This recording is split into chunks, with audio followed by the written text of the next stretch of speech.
மிதுன ராசியில் பிறந்த நண்பர்களே, வாழ்க்கையில எவ்வளவு சிக்கனத்தை நான் கடைபிடிச்சு வாழ்ந்தாலும் ஏதாவது ஒரு திடீர் செலவு வந்து பெரிய கடன் பிரச்சனையில அல்லது பெரிய நஷ்டத்துல கஷ்டத்துல நான் மாட்டிக்கிறேன் அப்படின்னு புலம்பித்த வைக்கிறீங்களா? உங்களுக்கு பெரும் வருமானத்தை கொடுக்கக்கூடிய அல்லது லாபத்தை கொடுக்கக்கூடிய காலகட்டம் எப்போது? யாரு கூட சேர்ந்தா பெரிய லாபம் வருமானம் உங்களுக்கு கிடைக்கும்? எந்த ஒரு கிரகத்தினுடைய தசாபுத்தி நடக்கும்போது அந்த வருமானம் லாபம் என்பது உங்களுக்கு கிடைக்கும்? எந்த ஒரு துறையில வேலையில தொழில கிடைக்கும் அப்படின்றத இன்றைய பதிவில் பார்க்க போறோம். பிரம்மன் எழுதிய விதி கணக்கில் உங்களுடைய வாழ்க்கையில் லாப நஷ்டம் எதுல எப்படி யாரால் பார்த்துருவோம். சரிங்களா? பதிவை ஃபுல்லா பாருங்க. மேலும் நம்ம சேனல்ல ஏற்கனவே சனி பக்ர பலங்கள்லாம் பதிவிட்டாச்சு. பார்க்கல சேனல்ல போய் பாருங்க. மேலும் டிஸ்கஸ் லிங்க் இருக்கும், ப்ரெஸ் பண்ணி பார்த்து பயனடைஞ்சுங்க. மறக்காம நம்ம சேனல் சப்ஸ்கிரைப் பண்ணிட்டு குடைத்தர பெல்லைக்கான ப்ரெஸ் பண்ணி பக்கத்தில் ஒரு ஆல் ஆஃப் தவறாமல் செலக்ட் பண்ணிச்சுக்கோங்க. நாங்கள் பதிவிடக்கூடிய அடுத்தடுத்த பதிவுகள் உங்களுக்கு உடனுக்குடன் நோட்டிபிகேஷனாக வந்து சேரும்.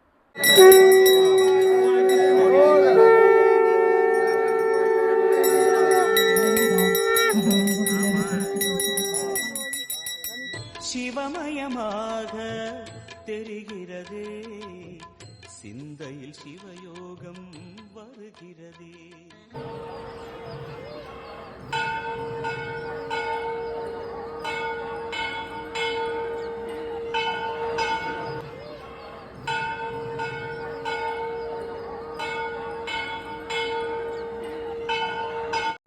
ஓம் ஷிம்லாய வித்மகே கலகஸ்தாய தீமகே தன்னோ வாராகி பிரசோதயாத். நல்லதே நடக்கும். ஓம் நம சிவாயும். எல்லாம் உள்ள ஸ்ரீ பாராகிமன் திருவடி சரணம். மிதுன ராசியில் பிறந்த நண்பர்களே, மிதுன ராசி காலப்புருஷத்தப்படி 3ஆம் வீடாக வரக்கூடியது. முயற்சி, விடாமுயற்சி உங்களிடம் எப்பொழுதுமே உண்டு. எந்த ஒரு துறையில, எந்த ஒரு வேலையில, எந்த ஒரு படிப்புல இறங்கினாலும் அந்த ஒரு காரியத்தை முடிக்காமல் முன்வைத்த காலை பின் வைக்க மாட்டீங்க. சரிங்களா? அப்படிப்பட்ட வைராக்கியம் படைத்தவர்கள் நீங்க. யாராவது உங்ககிட்ட வந்து இதை உங்களால செய்ய முடியாதுன்னு சொன்னா அதை செஞ்சு காமிக்கிற வரைக்கும் உங்களுக்கு தூக்கம் இருக்காது. அப்படிப்பட்டவர் தான் நீங்க. அப்படிப்பட்ட உங்களுடைய வாழ்க்கையில உறவுகள் அமைவது கண்டிப்பா ரொம்ப ரொம்ப ரேரான விஷயம். உங்களுடைய உணர்வுகளை புரிந்து கொள்ளக்கூடிய உறவுகள் கிடைப்பது அமைவது உங்களுக்கு கொஞ்சம் கஷ்டம்தாங்க. சரிங்களா? கோபம் எந்த அளவுக்கு இருக்கோ அந்த அளவுக்கு பாசத்தோடும் பழகக்கூடியவர்கள் நீங்க. மிக நெருங்கி மிக விரைவிலேயே பழகிறீங்க எல்லாருக்கிட்டையும். அதே நேரத்தில் பிடிக்கலையா வெறுத்தும் ஒதுக்கி விடுவீர்கள். சரிங்களா? அப்படிப்பட்ட உங்களுக்கு லாப நஷ்ட கணக்கு பிரம்மன் என்ன எழுதி வச்சிருக்கிறார், என்ன விதியில உங்களுக்கு இருக்கு, உங்க ராசியின் அடிப்படையில் எந்தெந்த விஷயங்கள் இருக்குது அப்படின்றத பார்த்துருவோம். முதல்ல தனக்காரகன், அதாவது தனத்துக்கு அதிபதி அப்படின்னா 2ஆம் வீடுங்க. பொதுவா 2ஆம் வீடு தான் தனஸ்தானம் சொல்லுவது ஜோதிடத்தில். மிதுனத்திற்கு 2ஆம் வீடு கடகம். கடகத்திற்கு அதிபதி யாரு? சந்திரன். அந்த சந்திரன் 6ஆம் வீடான, அதாவது மிதுனத்திற்கு 6ஆம் வீடான விருச்சிகத்தில் நீசம் அடைவார், பலம் இழந்து போவார். அப்போ நீங்க சேர்த்து வைத்திருக்கக்கூடிய பணம், பொருள், காசு போன்ற விஷயங்கள் விருச்சிக ராசி அல்லது விருச்சிக லக்னத்தில் பிறந்தவர்கள் மூலமாக இழப்புகள் ஏற்படக்கூடிய வாய்ப்பு உண்டு. அவங்களால இழப்போ பெரிய பொருள் நஷ்டமோ ஏற்படக்கூடிய வாய்ப்பு ரொம்ப ரொம்ப அதிகம். உங்க வாழ்க்கையில விருச்சிக ராசியோ அல்லது விருச்சிக லக்னத்தில் பிறந்தவருடைய தொடர்பு ஏற்பட்டா கொஞ்சம் அவங்களுடைய பணம் கொடுக்கல் வாங்கல் விஷயத்துல கவனத்தோடு இருக்கணும். மேலும் கடன் கொடுக்கறது வாங்குறது கண்டிப்பா மிதுன ராசிக்காரங்க தவிர்க்கிறது ரொம்ப ரொம்ப நல்லது. கடன் வாங்கிட்டீங்கனாலும் மாட்டிக்குவீங்க, கடன் கொடுத்தாலும் அதுல ஏமாற்றம் ஏற்படக்கூடிய வாய்ப்பு உண்டு. அதே போல சகோதர சகோதரிகள்ல, அது குறிப்பிட்டு சகோதரிகள் சம்பந்தப்பட்ட விஷயத்துல உங்களுக்கு துரோகங்களோ ஏமாற்றங்களோ ஏற்படக்கூடிய வாய்ப்புகள் உண்டு. ஸோ அவங்களோட சேர்ந்து நான் ஒரு பிசினஸ் பண்றேன், வேலை பண்றேன் அப்படின்னா அதுல பெரிய பொருள் இழப்பு மிதுனராசிக்காரர்களுக்கு ஏற்படக்கூடிய வாய்ப்புகள் உண்டு. குறிப்பிட்டு பெண்களால், அதுவும் காதல் போன்ற சமாச்சாரத்தால் கண்டிப்பா மிதுனராசிக்காரர்கள் தங்களுடைய வாழ்க்கையில நீங்க வந்து ஆணா பிறந்தாலும் சரி பெண்ணா இருந்தாலும் சரி இந்த காதல் என்ற விவகாரத்தால் பண இழப்பு, பொருள் இழப்பு, ஏமாற்றப்படுவீர்கள். இதுக்கு வாய்ப்பு ரொம்ப ரொம்ப அதிகம் மிதுனராசிக்காரங்களுக்கு. சரிங்களா? ஸோ இதுல கொஞ்சம் கவனத்தை இருங்க. அடுத்தபடியா 11ஆம் வீடும் லாபஸ்தானம். ஓகேங்களா? மிதுனத்திற்கு 11ஆம் வீடு எது? மேசம். அதற்கு அதிபதி யாரு? செவ்வாய் தான். அந்த செவ்வாய் கடகத்தில், உங்களுடைய மிதுனத்திற்கு 2ஆம் வீட்டில் கடகத்துல நீசம் அடைவார், பலம் இழந்து போவார். ஓகேங்களா? ஸோ உங்களோட வாழ்க்கையில, உங்களோட லைஃப்ல கடக ராசியிலோ அல்லது கடக லக்னத்திலோ பிறந்தவர்கள் இருந்தால் அவங்க நல்லவங்களாவே இருக்கட்டும், ஆனா அவங்களால நேரடியாக மறைமுகமாக உங்களுக்கு பண இழப்பு, பெரும் இழப்பு ஏற்படக்கூடிய வாய்ப்புகள் உண்டு. சரிங்களா? அவங்களுக்கு தெரிஞ்சோ தெரியாமலோ அது நடந்துடும். உங்களுடைய நஷ்டத்திற்கு, கஷ்டத்திற்கு காரணமானவர்களாக நேரடியாக மறைமுகமாகவோ இந்த விருச்சிக ராசிக்காரங்களோ அல்லது கடகராசிக்காரங்களோ இருந்துருவாங்க.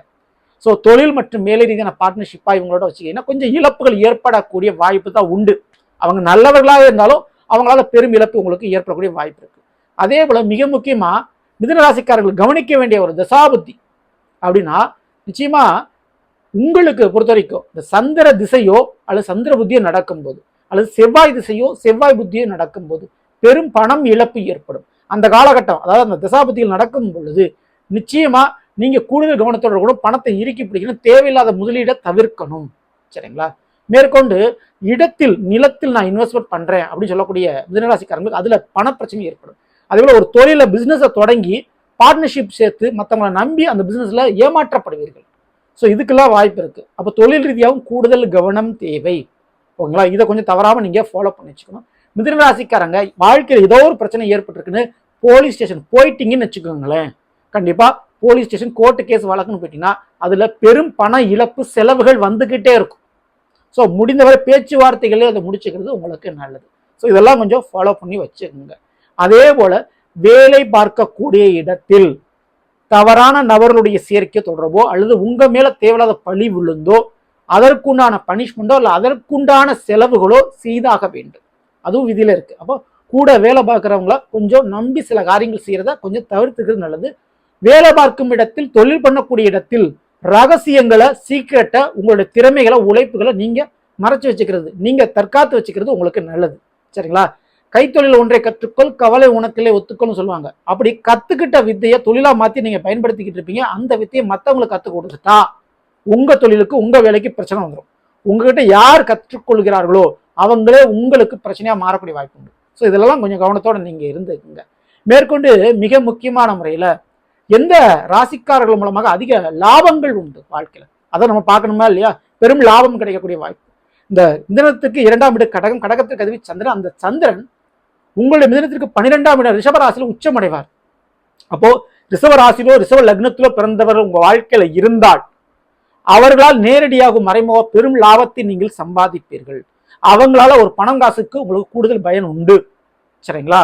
இதற்கு அடுத்தபடியா செவ்வாய் பகவான் உங்களுடைய மிதனத்திற்கு 11க்குரியவர், லாபஸ்தானாதிபதி.